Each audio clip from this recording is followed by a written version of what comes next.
अस्सलामुअलैकुम। तो आज हम बना रहे हैं बनाना मिल्क शेक। तो उसे बनाने के लिए हमें जो चीज़ें चाहिए, दो कप हमें चाहिए दूध, 5 टीस्पून हमें चाहिए चीनी, 5 चाहिए हमें खजूरें, इनको हमने धो के इनकी गुठली अलग कर ली है। बर्फ़ चाहिए हमें हस्ब ज़रूरत, और हमें चाहिए 6 बनाना।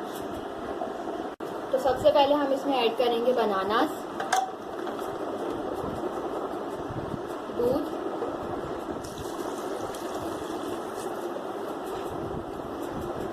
चीनी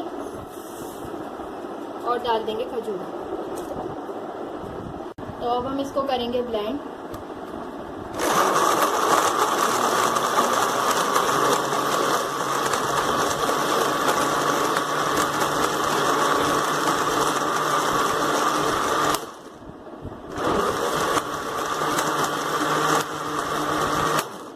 और इसमें शामिल करेंगे बर्फ़।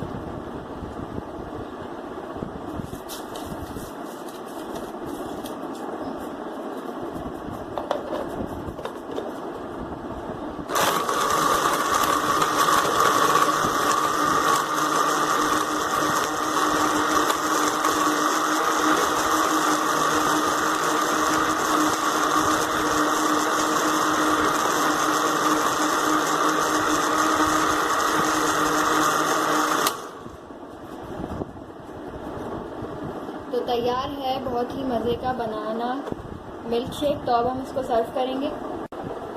तो तैयार है बहुत ही मज़े का बनाना मिल्क शेक। अगर आपको मेरी रेसिपी पसंद आए तो मेरे YouTube चैनल को सब्सक्राइब करें।